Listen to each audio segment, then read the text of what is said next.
महालक्ष्मी व्रताची कथा.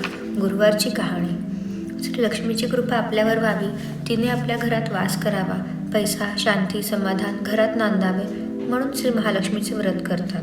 हे व्रत केल्याने मनातल्या सर्व इच्छा पूर्ण होतात. श्री महालक्ष्मीची अनेक नावे, अनेक रूपे आहेत.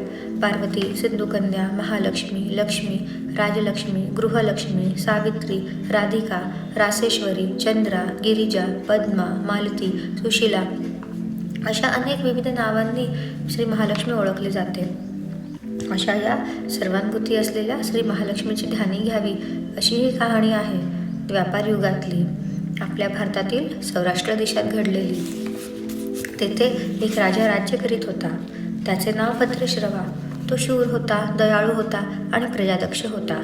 4 वेद, 6 शास्त्रे, 18 पुराणे यांचे ज्ञान त्याला होते. अशा या राजाच्या राणीचे नाव होते सूरजचंद्रिका. राणी रूपाने सुंदर होती, सुलक्षणी होती आणि पतिनिष्ठ होती. त्यांना एकूण 8 अपत्ये होती, 7 पुत्र आणि त्यांच्यानंतर झालेली 1 कन्या. राजा राणीने कन्येचे नाव श्यामबाला ठेवले होते. एकदा देवीच्या मनात आले, आपण राजाच्या राजप्रसादी राहावे. त्याने राजा आणखी सुखी होईल, प्रजेलाही तो आणखी सुख देईल. गरिबाकडे राहिले तर सगळ्या संपत्तीचा तो एकटाच उपभोग घेईल. म्हणून देवीने एका म्हातारीचे रूप घेतले. फाटकी वस्त्रे लावली, आधारासाठी हातात काठी घेतली आणि काठी टेकत टेकत ती राणीच्या महालाच्या दाराशी आली. तिला पाहताच एक दासी पुढे आली. तिने म्हातारीला विचारले, कोण ग बाई तू? कुठून आलीस? काय काम काढलंस? तुझं नाव काय? गाव काय? काय हवं तुला? म्हातारीचे रूप घेतलेली श्री महालक्ष्मी म्हणाली, माझं नाव कमलाबाई. द्वारकेला राहते मी. तुझ्या राणीला भेटायला आले. कुठे आहे ती? दासी म्हणाली, राणीसाहेब महालात आहेत. त्यांना सांगायला गेले तर ते माझ्यावरच रागवतील. तुला त्या कशा भेटतील? तुझा अवतार पाहून तुला ते हाकलूनच देतील. तू इथं थोडा वेळ आडोशाला थांब. म्हातारीला राग आला. ती संतापून म्हणाली, तुझी राणी गेल्या जन्मी एका वैश्याची पत्नी होती. तो वैश्य फार गरीब होता. त्यावरून त्या दोघांची नेहमी भांडणे होत. नवरा तिला मारहाण करी. ह्या त्रासाला कंटाळून एक दिवस ती घर सोडून गेली आणि जंगलात उपाशी तापाशी भटकू लागली. तिची अवस्था पाहून मला तिची दया आली. मी तिला ऐश्वर्य, सुख आणि संपत्ती देणाऱ्या श्री महालक्ष्मी व्रताची माहिती सांगितली. त्याप्रमाणे तिने ते व्रत केले. तिच्या व्रताने महालक्ष्मी प्रसन्न झाली. तिचे दारिद्र्य संपले. तिचे घर, संपत्ती समृद्धीने भरले. तिच्या जीवनात आनंद भरला. लक्ष्मी व्रत केल्यामुळे मृत्यूनंतर ती दोघे पती पत्नी लक्ष्मी लोकात वैभवात राहिली. या जन्मी त्यांचा जन्म राजकुळात झाला आहे. देवीच्या कृपेने ती आता राणीपदावर बसली आहे. पण लक्ष्मी व्रताचा तिला आता विसर पडला आहे. त्याचीच आठवण करून देण्यासाठी मी इथे आली आहे. म्हातारीचे बोलणे ऐकून दासीच्या मनात जिज्ञासा निर्माण झाली. म्हातारीला पाणी दिले, नमस्कार केला आणि म्हणाली, मला सांगाल ते व्रत? मी करीन ते नेमाने. उठणार नाही, मातणार नाही, घेतला वसा टाकणार नाही. म्हातारीने दासीला लक्ष्मी व्रताची माहिती सांगितली. मग ती उठली व काठी ठेकीत निघणार तेवढ्यात राणी तरातरा महालातून बाहेर आली. फाटक्या वस्त्रातील म्हातारीला पाहताच ती संतापली आणि उर्मटपणे म्हणाली, कोण ग तू थेरडे? इथे कशाला आलीस? जा इथून. तिने पुढे होऊन म्हातारीला घालवून दिले. ती म्हातारी म्हणजे प्रत्यक्ष महालक्ष्मीच होती हे राणीला कळले नाही. राणीचा तो उर्मटपणा पाहून महालक्ष्मीने तिथं न थांबता स्वस्थानी जाण्याचं ठरवले. राणीचा महाल सोडून म्हातारी निघणार तोच एक मुलगी लगबगीने बाहेर आली. ती मुलगी होती राजकन्या श्यामबाला. तिने येऊन म्हातारीला नमस्कार केला. ती कळवळून म्हणाली, आजी रागावू नका, माझी आई चुकली. तिच्यासाठी मला क्षमा करा. मी तुमच्या पाया पडते. राजकन्याचे ते बोलणे ऐकून श्री महालक्ष्मीला तिची दया आली. तिने श्यामबालाला लक्ष्मी व्रताची माहिती सांगितली. तो दिवस मार्गशीर्ष महिन्यातला पहिला गुरुवार होता. पुढे त्या दासीने लक्ष्मी व्रत केले. तिची स्थिती सुधारली. दासीपण सोडून ती सुखाने संसार करू लागली. राजकन्या श्यामबालानेही भक्तिभावाने सांगितल्याप्रमाणे महालक्ष्मी व्रत केले.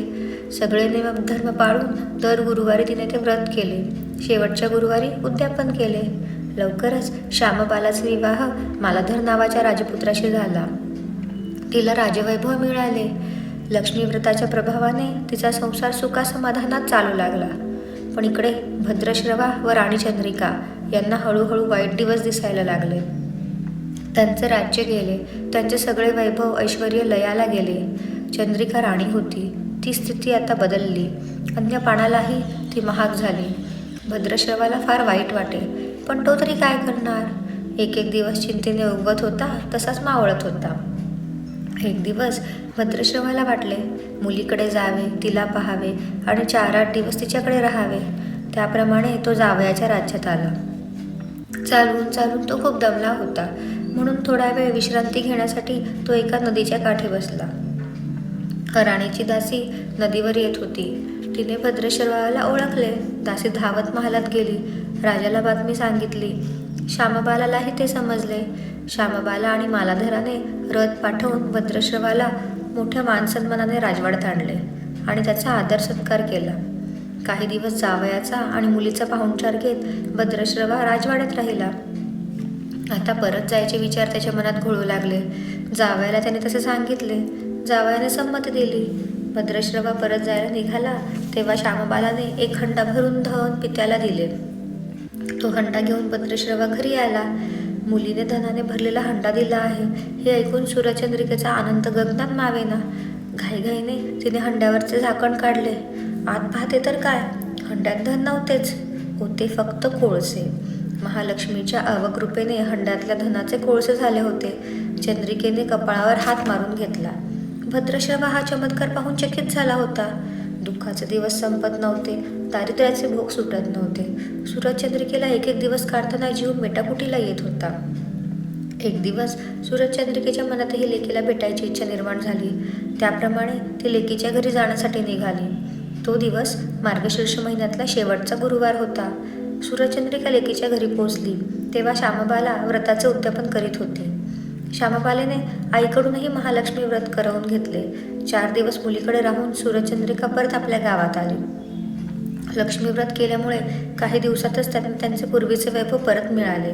राज्यप्राप्ती झाली. पुढे काही दिवसांनी आईवडिलांना भेटण्यासाठी म्हणून श्यामबाला माहेरी आली. पण बाप भेटायला गेला असताना त्याला श्यामबालेने कोळसा भरलेला हंडा तरी दिला होता, पण आपल्याला मात्र काहीच दिलं नाही. हा राग राणीच्या मनात होता. त्यामुळे श्यामबालेचे भावे तसे स्वागत कुणी केले नाही. राणीने एक प्रकारे तिचा अपमानच केला होता. पण श्यामबालेला आईचा राग आला नाही. ती पुन्हा आपल्या घरी जाण्यासाठी निघाली. निघताना तिने पूर्वी बापाला दिलेला हंडा परत घेतला. त्यात मीठ भरले व तो हंडा घेऊन ती आपल्या सासरी आली. स्वगृही आल्यावर मालाधराने श्यामबालेला विचारले, माहेराहून काय आणलंस? श्यामबालेने बरोबर आणलेल्या हंड्याकडे बोट दाखवले. मालाधराने झाकण काढून दात पाहिले तर हंड्यात मिठाचे खडे. मालाधराने चकित होत पत्नीला विचारले, हे काय, या मिठाचा काय उपयोग? श्यामबाला म्हणाली, थोडं थांबा म्हणजे कळेलच. त्या दिवशी श्यामबालेने कुठल्याच पदार्थात मीठ घातले नाही. सगळेच पदार्थ अळणे. मालाधर जेवायला बसल्यावर तिने त्याला सगळे पदार्थ वाढले. सगळे जेवण त्याला अळणी लागले. मग श्यामबालाने पानात थोडे मीठ वाढले. अन्नपदार्थात ते मिसळताच बेचव अन्नाला चव आली. हा मिठाचा उपयोग.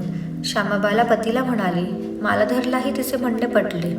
थोडक्यात जे कुणी महालक्ष्मी व्रत श्रद्धेने आणि मनोभावे करतील त्यांना श्री महालक्ष्मी प्रसन्न होऊन त्यांच्यावर तिची कृपा होईल.